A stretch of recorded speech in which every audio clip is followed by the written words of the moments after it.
Hey, how's it going, YouTube friends? It's me, Never. Your always effervescent big cat host, and you're watching The Never Show. Yes, the only show with lemon-scented limes, lest I forget, and the only show with the supernatural, super awesome third eye. Why ask why? Why wouldn't you want a third eye? And it's Wednesday again. That means I review the movies. And without further ado, let's get into that film.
And today's film is Atomic Blonde. It is a rated R movie. It is an hour and 55 minutes.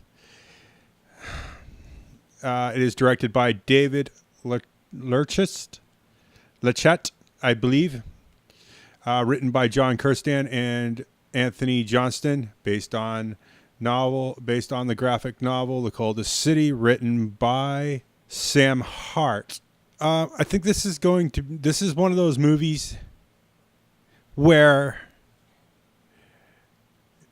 you don't know exactly where you're going in it, but you're going somewhere and there's a great trip.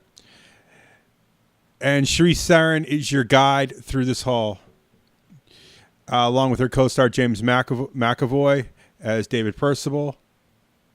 Charlize Theron played Lauren Brogington, I don't know.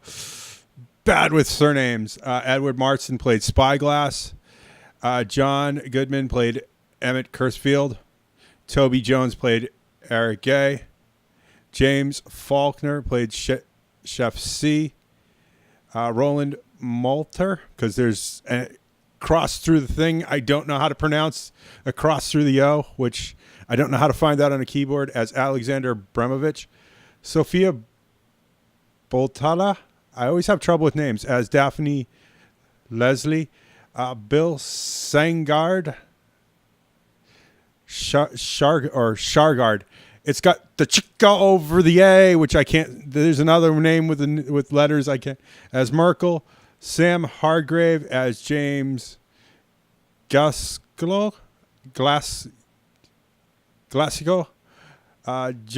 Johan Hungford Johansson. Jeez. Thank you for using so many A's and S's in your name. You're great. Yuri Bartanovich, Tiz Swigger as Watchmaker, Barbara Swassow as Connor, Atia RP as East German Guard 1, Martin Asperger as Eastern Guard German 2. And no one really, Charlize Theron stands out because she's the lead in this movie. And her performance is always good. Go down to our credits. 8/7/11 Productions closed on Monday's Entertainment. Denver Delhi Productions. Film I Vest in association with Scandinavia. TGIM Films. Our distributor here in the good old United States of America. Is Focused Features. Black Lot Music did the soundtrack. Codex Digital, with all the special recording equipment that's in this movie. I'm not surprised that they have someone doing that. Digital Post Services did some of the special effects here. I'm not going to cover everything. There's too much to cover. And why waste your time? I really like this, although some of the fight scenes were so brutal. I mean, this isn't one that this is one of those movies that you think it's a good date movie. You go through all the mess, and nah. I didn't expect it to be so brutal. I was looking for a good spy movie and not, Spy Me a River or something like that. And Atomic Blonde is a thriller. It's basically a high action-packed thriller. I mean, the mystery is basically very, very easy to figure out once you watch through the movie. It's still got decent ratings on IMDb, and it is highly rated on Rotten Tomatoes. It's got a 76% overall. I mean, what more could you want? I was expecting something a little different here, but it's a decent movie, and I'm good with it. What more can I say? I love the 80s. It was very nostalgic for me. And this really brought back some of my favorite things from the 80s, like big reel-to-reel tape recorders, mini reel-to-reels, and stuff like that. Also, the cars of Russia in the 80s were one of my passions when I was younger. I love the 80s and the 90s, man. It was a great time to be alive. We kind of knew where things were going and stuff like that. Or at least we thought we did. Because there will always be secrets. And the Berlin Wall came down, for God's sakes. This was something that was really cool. I didn't understand the significance of it at my age, but I knew it was a good thing. And right now, we have to be reminded of those good things and that people can be the betters of humanity at this time. Although this movie doesn't cover that, I feel like it's really hard to gauge for me. On this one, I'm going to say I do want to see it on TV because I feel like they'll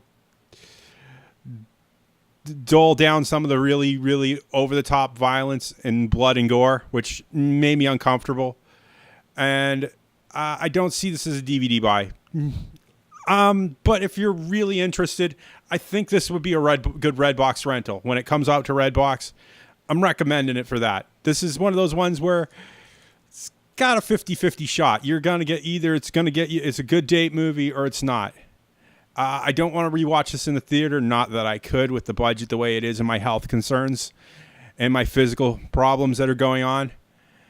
But that's the way I see it. And that said, if you like what you see in here, please click that like button. It means so much to me. And the YouTube ad apocalypse, PC, whatever's going on right now, it makes a big difference to know that you liked what you saw. Remember, all comments are 100% guaranteed. Tell me your realities, your fantasies, your fan fictions, anything. Spill your guts out. Bodily fluids everywhere. Please, no links in the comments.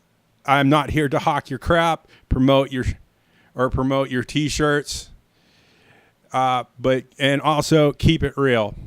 If it's so ridiculously out there and I feel that you're yanking my chain, you're not going to get a really good response.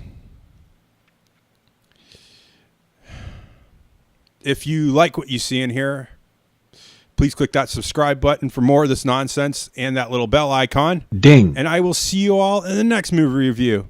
Bye.